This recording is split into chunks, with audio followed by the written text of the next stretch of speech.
네, 안녕하십니까 광명시민 여러분. 저는 광명시 소화동에서 15년째 온누리 희망약국을 운영하고 있는 민필기 약사라고 합니다.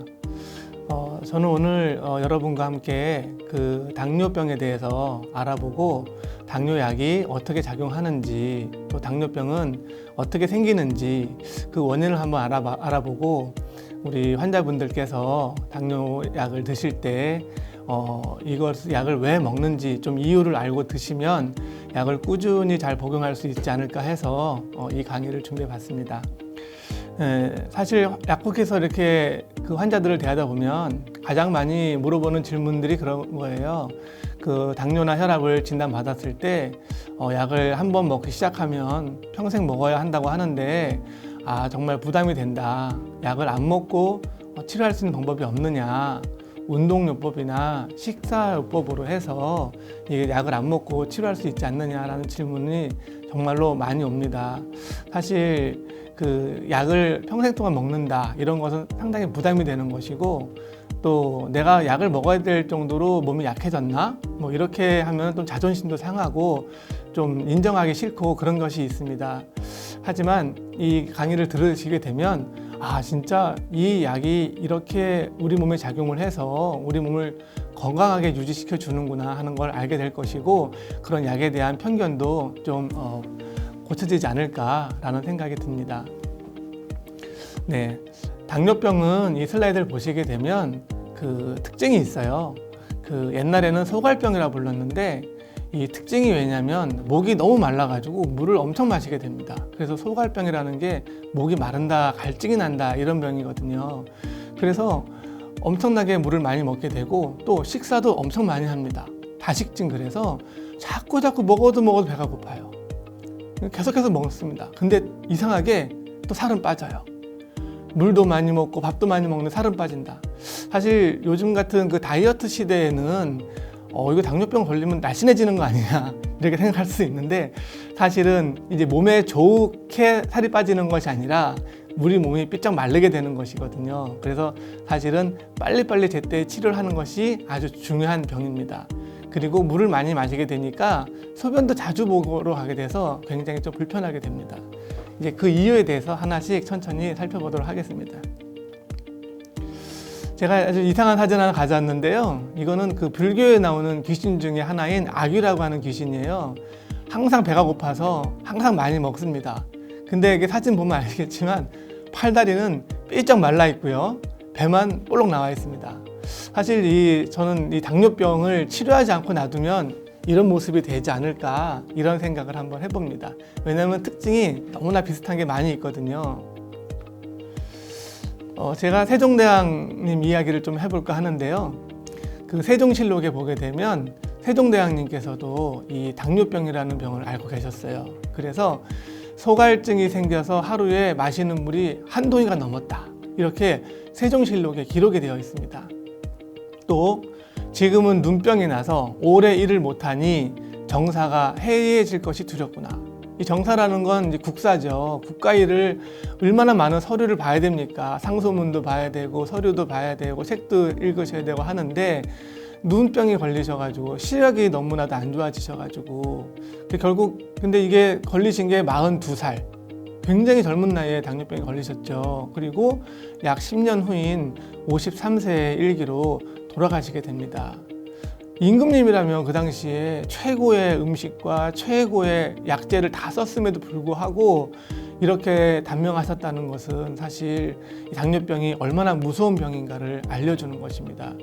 그럼 세종대왕께서는 어떻게 이렇게 일찍 당뇨병에 걸리게 되었느냐 하면은 그 어릴 때부터 운동보다는 앉아서 책 읽기를 좋아하셨고 밥상에 고기가 없으면 식사를 안 하셨대요.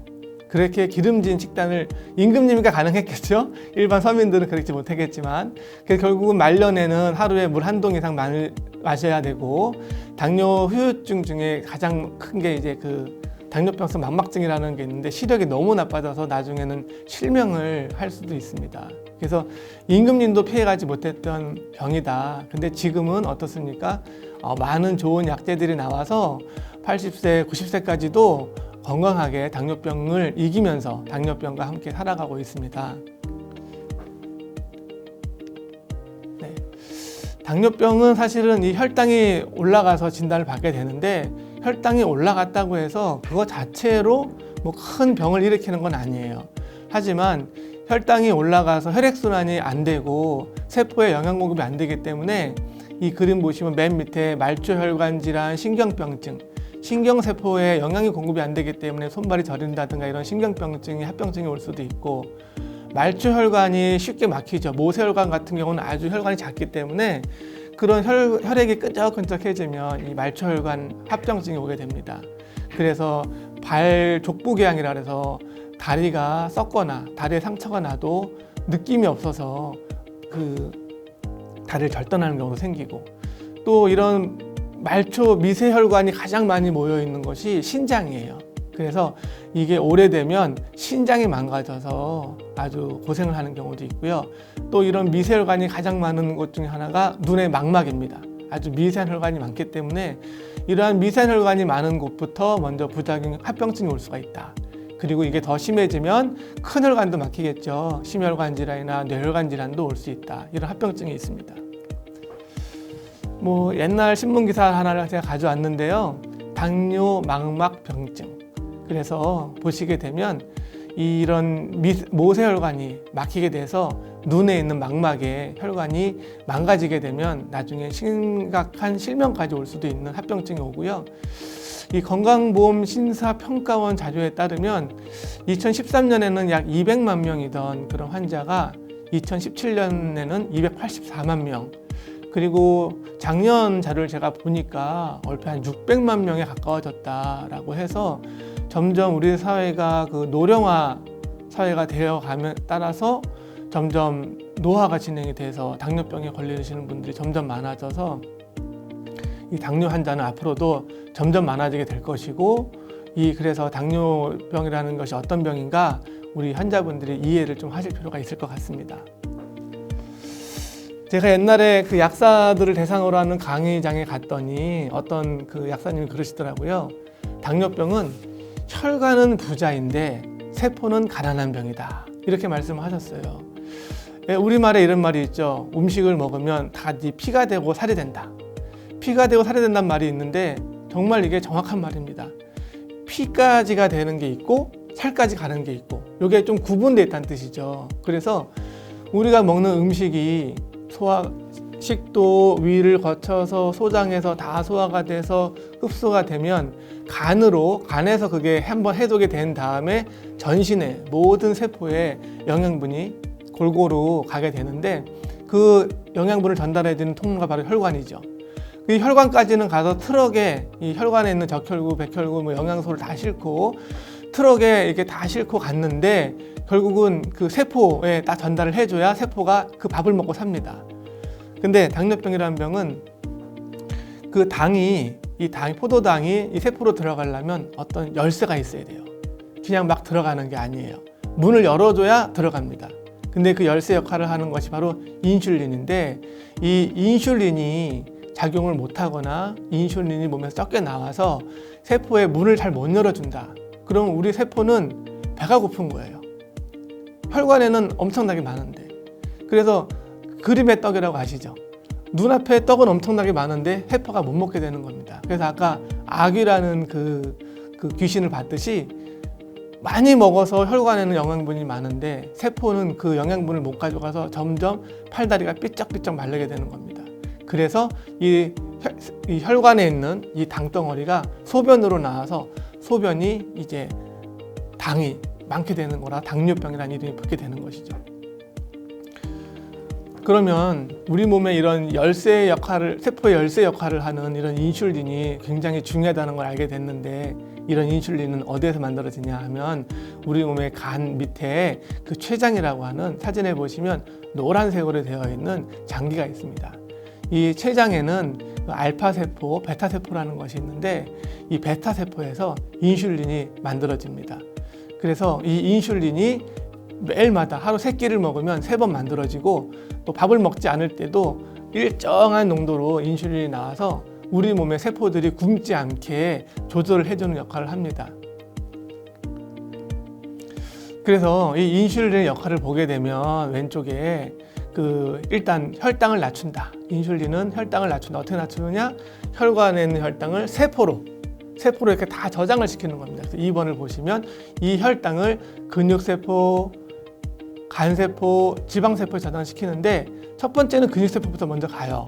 왜? 우리 몸에 일을 하려면 에너지가 필요하잖아요. 근데 우리가 이제 밥을 먹고 이렇게 운동을 하면은 근육세포로 많이 가는데 밥을 먹고 이렇게 소파에 누워서 한숨 잡니다. 그러면 근육세포가 일을 안 하잖아요. 그러면 근육에서 이 당분이 별로 필요가 없어요.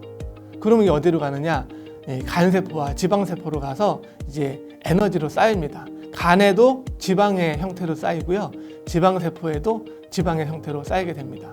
이것은 나중에 굶게 되면 다시 꺼내서 써야 되기 때문에 우리 몸이 이렇게 적응이 되어 있는 것이죠. 그리고 이 인슐린은 이 근육세포나 지방세포에 딱 저장해 놓은 것이 저절로 막 분해서 나오면 안 되잖아요. 그러니까 이 간이나 지방세포에서 다시 혈액으로 분해돼서 나오는 것을 막아주는 이런 역할을 합니다. 그래서 차곡차곡 다 쌓아주는 것이죠. 그게 인슐린의 역할인데 우리 몸이 이제 나이가 들면서 점점 이런 세포들이 노화가 되면서 어떤 현상이 생기냐면 인슐린 저항성이라는 것이 생겨요. 이 주어가 있습니다. 세포에 인슐린 저항성이 생기는 거예요. 그러면 10개의 인슐린이 이 세포에 차곡차곡 다 쌓았는데 인슐린 저항성이 생기면 10개를 가지고는 잘 못 쌓아. 그래서 인슐린이 20개 필요해요. 20개 필요해야 또 저장이 되는 겁니다. 왜? 문을 안 열어주니까. 쉽게 해서 열쇠가 좀 망가졌다고 해야 될까요? 그래서 이 열쇠로 잘 안 열리니까 열쇠가 더 많이 필요하게 되는 겁니다. 그래서 결국 인슐린 저항성이 생기면 점점 세포로 이렇게 저장을 못하기 때문에 혈액에 당은 올라가서 혈당이 올라가게 되는 것이죠. 그러면 이 인슐린 저항성에 대해서 좀 더 자세하게 한번 알아보도록 하겠습니다. 인슐린은 혈당을 낮추는 역할을 하는데 2번, 인슐린의 저항성이 생기게 되면 인슐린의 효율이 떨어지니까 우리 몸에서는 어떻게 합니까? 이 췌장에서 더 많은 인슐린을 만들려고 우리 세포들이 신호를 보내요. 왜? 세포는 배가 고프니까 이 당을 먹어야 되는데 당을 들어올 인슐린 열쇠가 없으니까 점점 더 신호를 보냅니다. 그럼 췌장은 점점 더 많은 인슐린을 만들게 돼요. 그러면 이 췌장이 지칩니다. 좀 우리 몸의 세포들도 쉴 때가 있잖아요. 우리도 밤이 되면 좀 푹 자야 아침에 또 새로운 활력을 가지고 일을 하지 않습니까? 근데 췌장이 계속해서 이렇게 무리하게 일을 하게 되면 점점 지치게 됩니다. 특히 밤에 야식을 하게 된다. 그러면 나는 밥 먹고 이렇게 푹 자는데 췌장은 야근을 그냥 계속 하는 거예요. 그러니까 더 지치죠. 우리가 잘 때 췌장도 같이 자고 좀 쉬어야 되는데 췌장은 계속 야근을 하는 겁니다. 그래서 이렇게 혹사당하면 점점 췌장의 기능은 떨어지게 되고 늙게 되고 이렇게 됩니다. 그러면 우리 몸의 이제 췌장의 입장에서 생각을 해봤는데 우리 몸의 세포의 입장에서 생각을 해보겠습니다. 6번을 보시면 인슐린 저항성이 생기는 이유가 내장지방 때문이다라고 괄호를 쳐놨는데요. 사실 이제 한번 생각을 해봅시다. 우리가 아까 식사를 하고 나서 운동을 하게 되면 이 근육에서 다 당을 쓰기 때문에 지방으로 저장할 당이 많지 않겠죠. 그러면 이제 지방세포가 이렇게 날씬하게 있는데 점점 이제 우리가 식사를 하고 움직이지 않고 가만히 있다거나 또는 폭식을 한다거나 또는 우리가 이제 움직이는 양보다 더 많은 영양분을 먹게 된다면 우리 몸에서는 그걸 지방으로 쌓게 되는데 지방세포가 이렇게 홀쭉해 있다가 점점 지방을 쌓게 되니까 지방세포가 점점 뚱뚱해집니다. 그러면 이게 주로 어디로 쌓이느냐? 내장지방이 주로 복부로 쌓여요. 사실 그 이유가 있어요. 우리 몸의 이 몸통의 이제 폐 쪽을 보게 되면 갈비뼈가 이렇게 있잖아요. 갈비뼈가 있으니까 지방을 무제한적으로 쌓을 수가 없어요. 뼈가 이렇게 보호하고 있어서 쌓을 수가 없습니다. 근데 이제 내장 같은 경우는 이제 뼈가 없잖아요. 그러니까 배가 볼록볼록 나올 수 있기 때문에 좀 무제한으로 늘어난다고 해야 될까요? 그래서 내장 지방이 이 뱃살로 가장 많이 나갑니다. 그래서 내장 지방은 이 복부 비만을 유발을 하게 됩니다. 그런데 이게 뭐 하루 이틀 폭식하고 하루 이틀 뭐 우리가 운동 안 한다고 내장 지방이 이렇게 쌓이는 게 아니거든요. 그래서 이 당뇨병이 진단이 됐다, 혈당 수치가 우리가 일정하게 올라가 당뇨병이 진단이 됐다 그러면 벌써 이러한 인슐린 저항성은 한 5년 전부터 이런 저항성이 계속 점차적으로 진행이 되다가 어느 순간 이제 그 역치를 넘어서 진단이 되게 되는 것이죠. 그래서 맨 마지막 구본을 보시게 되면 이런 인슐린 저항성이 하루아침에 생긴 게 아니라 오랜 시간에 걸쳐 우리 세포가 힘이 들어져서 생긴 것이기 때문에 그때 당뇨가 진단을 받게 되는 거라서 간단하게 며칠 운동하고 며칠 식사요법 한다고 이게 되는 것이 아닙니다. 상당히 오랜 시간 걸쳐서 되었기 때문에 상당히 우리가 운동과 식이요법도 오랜 시간에 걸쳐서 우리 세포를 정상화 시켜줘야 되기 때문에 시간이 좀 걸립니다. 아까 내장 지방이 좀 홀쭉해졌다가 좀 뚱뚱해진다고 말씀드렸는데 이 옆에 그림을 보시게 되면 이게 우리 몸의 그 지방세포의 그림입니다. 그래서 왼쪽엔 표준 체중인 사람의 지방세포는 좀 날씬하죠. 근데 비만인 사람의 지방세포는 이렇게 뚱뚱해져 있습니다. 이런 지방세포 하나하나가 뚱뚱해져 있는데 그 안에 보시면 지방방울이라고 있어요. 이 지방방울이 점점 이렇게 지방이 들어오게 되면 인슐린이 차곡차곡 저장한다 했죠? 그럼 인슐린이 밥 먹을 때마다 문을 열어줍니다. 그럼 이 지방을 갖다가 계속 저장을 해서 점점 뚱뚱해져요. 그럼 어떻게 되느냐? 이 지방이 세포가 나중에는 나 너무 많이 지방을 먹었으니까 나 이제 지방 그만 먹을래 이렇게 말을 합니다. 그럼 어떻게 되는 겁니까? 인슐린이 와도 문을 안 열어주는 거예요. 그게 인슐린 저항성이에요.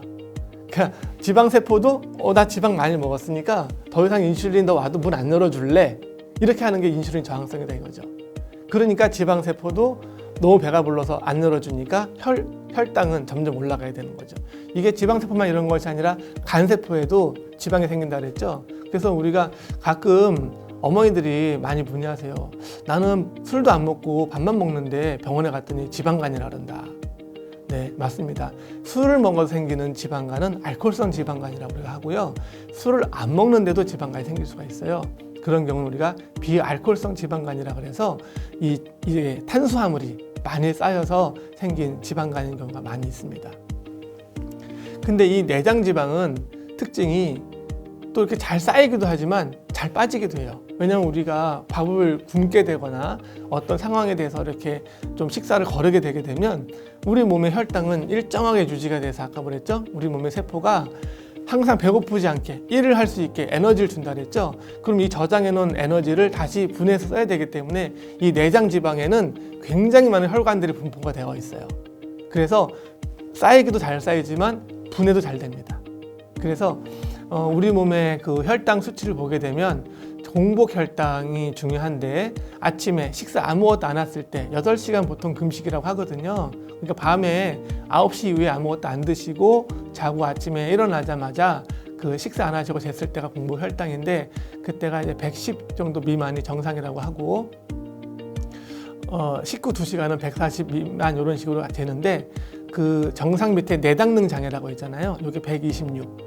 그 다음에 당뇨병은 126 이상 이렇게 진단 기준이 있는데 이 내당능 장애가 바로 이 인슐린 저항성이 생긴 단계라 보시면 됩니다.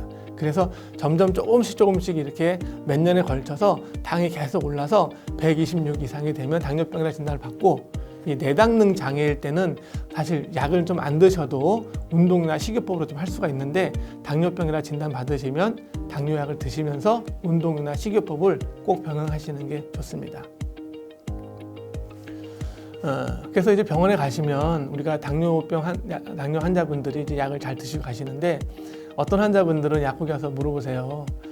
내가 깜빡하고 당뇨약을 며칠 못 먹었는데 요거 이제 병원에 오늘 먹고 가면 괜찮느냐 물어보시는데 병원에 가면 이제 몇 달에 한 번씩 당화혈색소 검사라는 걸 하거든요.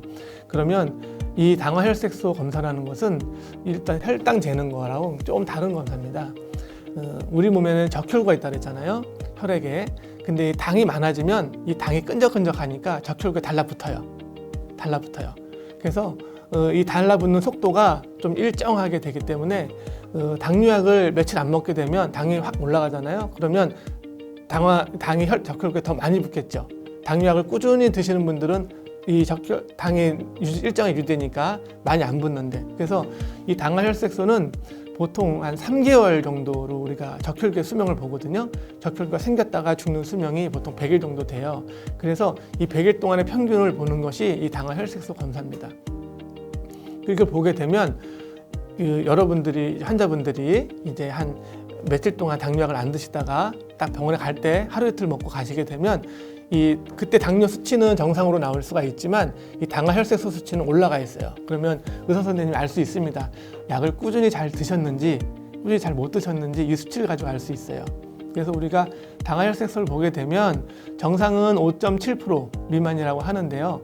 이거는 퍼센트죠. 전체 100개의 적혈구 중에 5.7개 정도가 당이 붙어 있어야 돼요. 근데 이게 점점점 당이 올라가게 되면 이제 8%, 9%, 10% 이렇게 올라가게 되는데 낙제라고 되어 있죠. 여기 표기 보시면 11%, 12%가 되면 진짜 운동도 안 하시고 식이요법도 잘 안 하시고 또 약도 잘 안 드시고 이렇게 되면 10%가 넘어가게 됩니다. 이러면 아까 처음에 말씀드린 그 합병증이 굉장히 많이 증가를 하게 되고 합병증이 일단 발병을 하게 되면 다시 되돌리기가 쉽지가 않습니다. 그래서 우리가 최대한 일단 7% 정도까지는 우리가 약과 운동과 식이요법으로 좀 지키자 이렇게 의사 선생님들과 우리 약사 선생님들이 권유를 하고 있습니다.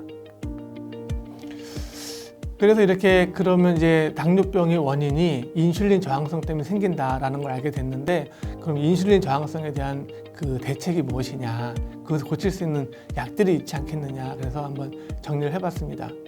사실 인슐린 저항성이 생기게 되면 우리 세포가 인슐린이 작동을 잘 안 하는 거기 때문에 일단 인슐린을 더 많이 만들면 돼요. 더 많이 만들면 혈당이 내려가고 그 세포들한테 영양분을 줄 수가 있습니다. 이렇게 작용을 하는 약들을 우리가 설포닐 우레라고 하는 계열이라고 하는데 상품명은 이따가 좀 알려드리도록 하겠습니다. 그런 약들이 있고요.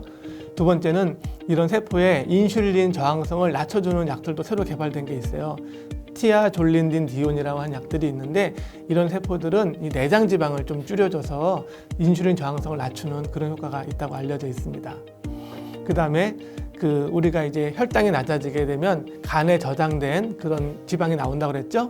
또 간에 저장된 지방이 적어지면 간에서 당을 또 만들어줘요. 그런 것을 우리가 당 신생이라고 하는데 이 간에서 당을 만들어주는 것을 또 억제하는 약도 있습니다. 그런 약을 우리가 메트포르민이라고 하고요. 또 우리가 먹는 그 당이 소장에서 흡수가 되는데 소장에서 흡수가 잘 되지 않게 당 분해를 억제하는 약들도 있습니다. 이런 약제를 알파 글루코시다제 억제제 이런 식으로 말을 하고 있습니다. 그리고 최근에 발견된 약들 중에 하나는 소장에서 인슐린은 아까 췌장에서 분비가 된다고 그랬는데 연구를 해보니까 이 췌장에서 인슐린을 분비하는 데 주는 신호가 발견됐어요. 신호. 그 신호가 어디서 발견됐느냐? 소장 끝에 회장이라고 하는 그 장이 있는데 그 회장에서 그 인크레틴이라는 물질이 발견됐어요. 그 인크레틴 물질이라는 것이 우리가 식사를 하게 되면 나오는데 이것이 췌장에 작용을 해서 인슐린 분비량을 촉진시킨다. 이렇게 해서 DPP-4 억제제라는 약들도 새로 개발된 약들이 있습니다. 이 약들이 여러 개 있어서 그것을 이 시간에 다 하게 되면 좀 지루할 것 같고요. 가장 많이 쓰이는 약들만 몇 가지를 제가 한번 설명을 드리도록 하겠습니다. 네. 일단 메트포르민이라는 그 약이 있는데요. 이 약은 1950년대에 처음 출시가 됐습니다. 근데 출시는 그때 됐지만 이 약도 처음 나오자마자 이렇게 다 만능으로 된 건 아니고 부작용도 있고 해가지고 자꾸 개량을 거쳐가지고 FDA 승인 받은 건 1995년이라 그래요. 그동안 많은 임상 시험을 해서 그 FDA라는 곳이 미국의 푸드 앤 드럭 어드미니스트레이션이라고 그래가지고 우리 몸에 들어오는 음식이라든가 약을 검증하는 기관이에요. 그래서 FDA 허가를 받으면 사실 이 약은 큰 부작용이 없이 우리가 오랫동안 지속할 수 있다 이렇게 말을 하거든요. 근데 FDA 허가 받을 때까지 과연 40년이 걸렸죠. 그래서 엄청나게 많은 검증을 받은 약이다 이렇게 보시면 됩니다. 근데 이 약이 이렇게 우리가 당뇨 선택의 1차 선택약이라고 하는데 그 이유는 약값이 되게 저렴해요. 그래서 오랫동안 먹어도 복용을 해도 약값 부담이 별로 없습니다. 그리고 두 번째는 인슐린 같은 경우는 저혈당 위험이 있는데 이 약은 저혈당 위험이 없어요. 그래서 이 약을 좀 장기간 오래 복용해도 저혈당 위험이 없어서 좋고, 세 번째는 체중도 증가하지 않습니다. 당뇨약 중에 인슐린 같은 경우는 체중을 좀 증가하는 부작용이 있거든요. 근데 체중을 증가시키지도 않아요. 그리고 꾸준히 복용하면 아까 말한 그 당화 혈색소가 1%나 2%가 감소가 됩니다. 그래서 아주 좋은 약이고 1차 선택약이기 때문에 일단 어디 병원에 가서 당뇨를 진단받으면 모든 원장님들이 이 약을 일단 처방을 해주십니다. 근데 이 약도 주의할 점이 좀 있긴 있어요.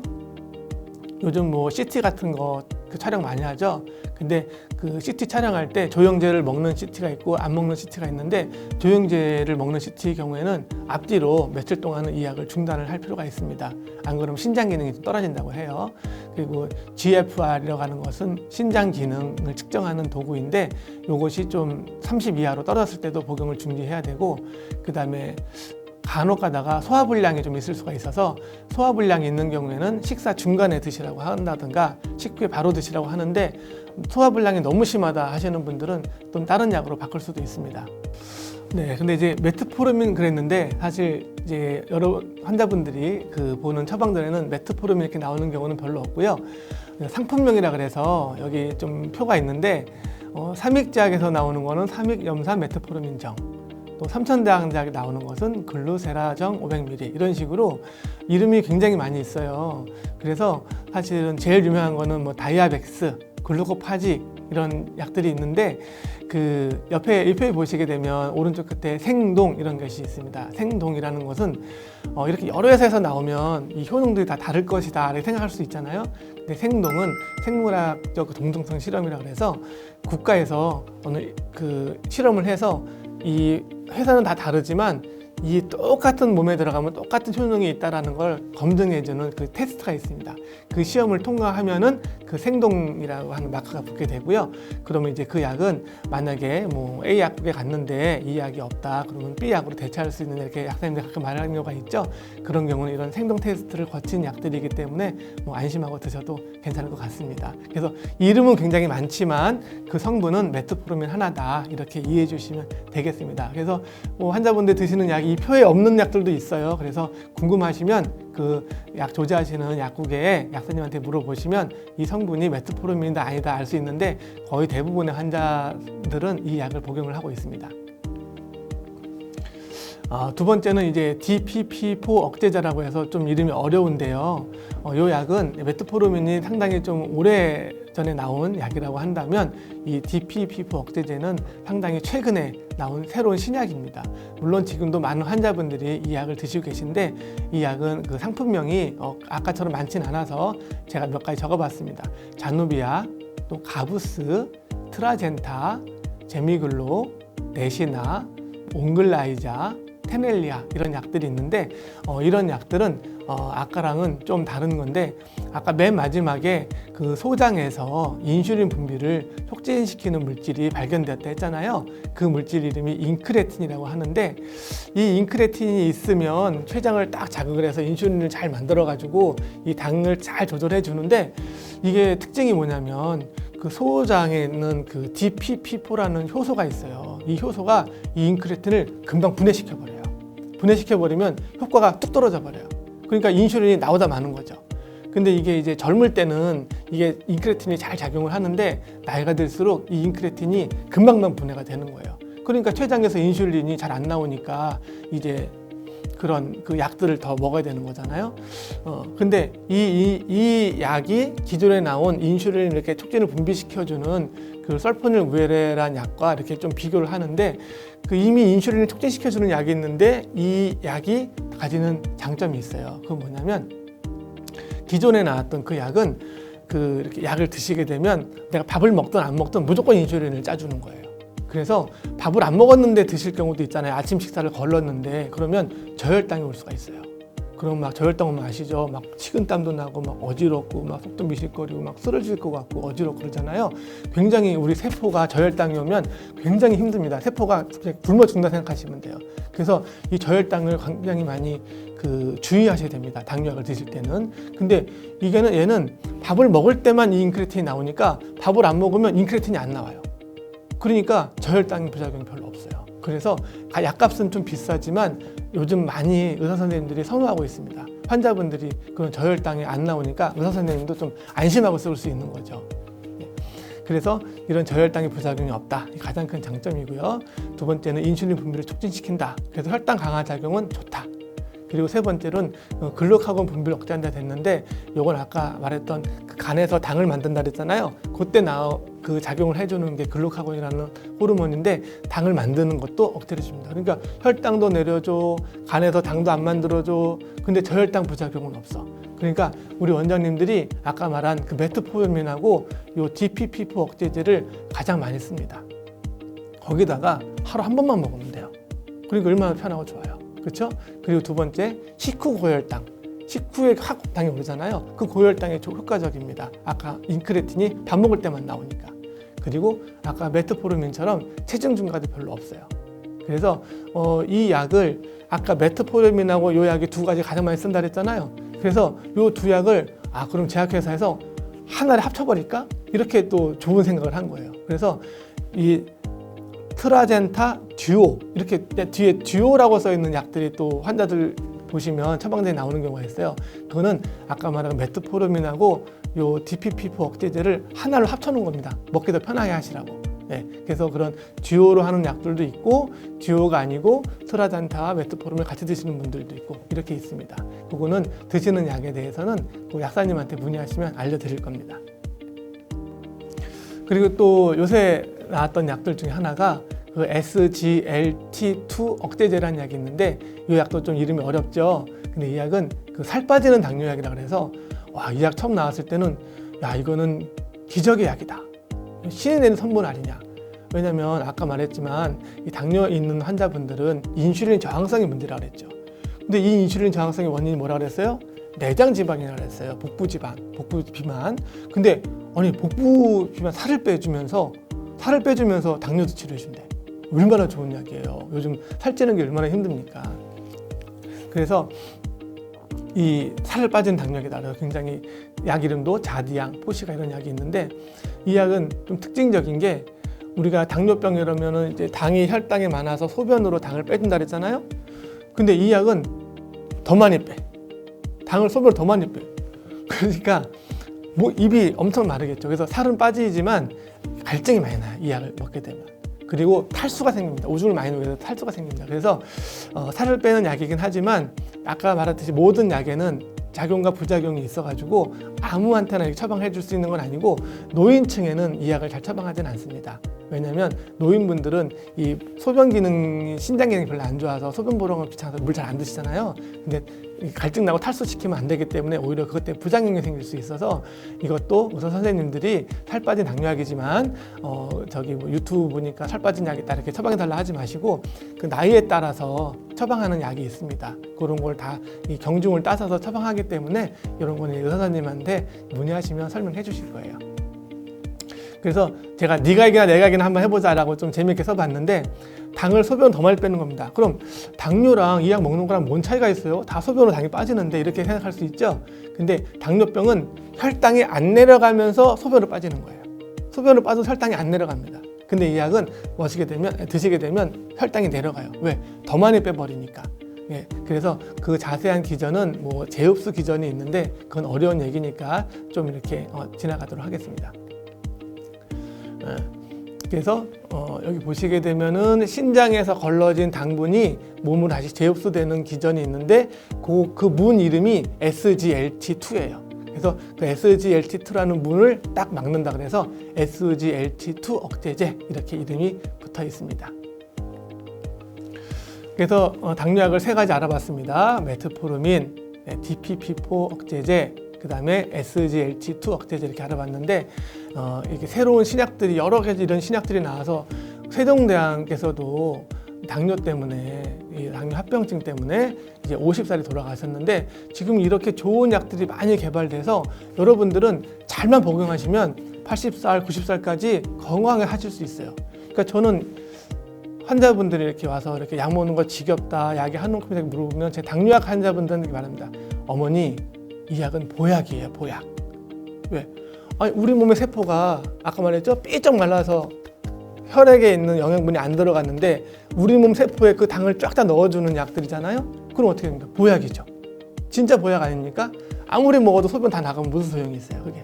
그래서 우리 세포를 건강하게 만들어줘서 오랫동안 지속시킬 수 있기 때문에 저는 당뇨약은 보약이다. 그러니까 꾸준히 매일마다 빼먹지 말고 드시라. 다만 부작용이 있을 때는, 불편함이 있을 때는 약사 선생님과 상의하고 의사 선생님과 상의해서 약을 바꿀 수도 있어요. 왜냐면 아무리 좋은 약이라도 내 체질에 안 맞으면 또 힘들기 때문에 바꿀 수가 있기 때문에 그런 부작용이 있거나 불편한 점이 있으면 상담을 하셔서 바꾸면 됩니다. 약이 여러 가지 많이 있으니까. 그래서 이제 거의 마지막이 다 왔는데요. 이제 그 당뇨 식사요법을 좀 간단하게 설명드리도록 하겠습니다. 그 GI 인덱스라 그래서 요거는 뭐냐면 식사를 했을 때 우리 몸에 들어갔을 때 당을 빨리 올리는 음식이 있고 당을 천천히 올리는 음식이 있습니다.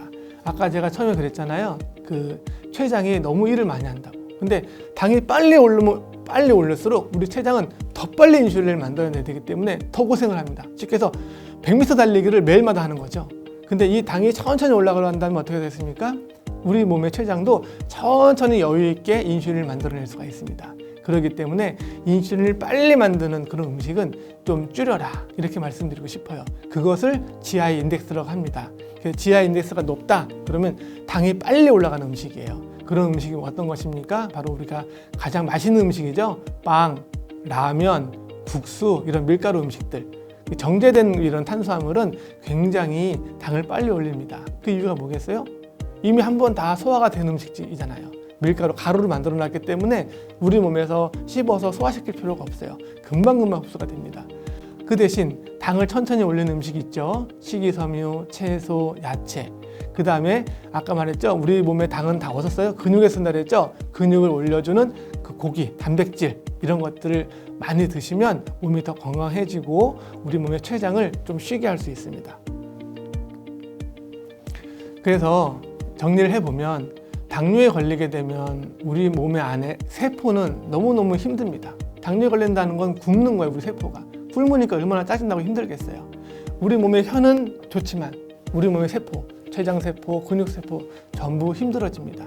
그래서 식사 습관을 고쳐야 돼요. 하지만 식사 습관을 고치더라도 당뇨라는 병이 금방 생기지 않았다는 거 아셨잖아요.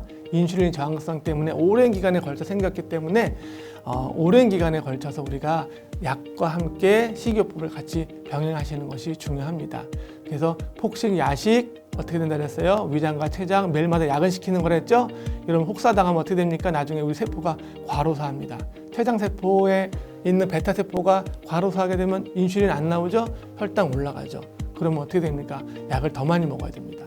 그래서 이런 식이요법 중요하고요. 아까 말했죠. 빵, 라면, 국수 우리 입만 즐거워지고 우리 몸은 너무나도 힘들어져요. 그래서 단짠 이런 거 요즘 많이 하는데 단 거 혈당 올리고 짠 거 혈압 올리고 단짠은 간식으로 가끔가다 한 번씩 드시고 평상시에는 식이요법을 좀 진행해 주시는 것이 좋습니다. 두 번째, 운동 습관을 들이자. 아까 말했죠? 밥 먹으면 지방세포를 안 가려면 어떻게 한다 그랬어요? 근육에 써야 된댔죠. 근육에 쓰는 게 뭐예요? 그게 운동이에요. 그러니까 운동을 하면 지방세포가 그만큼 줄어들고 내장지방이 그만큼 줄어들고 그래서 우리 몸을 편안하게 할 수는 있지만 소파와 한 몸, 침대 한 몸 요거는 별로 좋지 않습니다. 항상 식사하고 나서 운동하시는 거. 또 나이 드신 어르신분들은 무릎 관절 안 좋으시잖아요. 뛰거나 뭐 이런 거 하기 힘드시니까 걷는 게 가장 좋으니까요. 식사하시고 동네 한 바퀴 걷는 거 권장해 드립니다.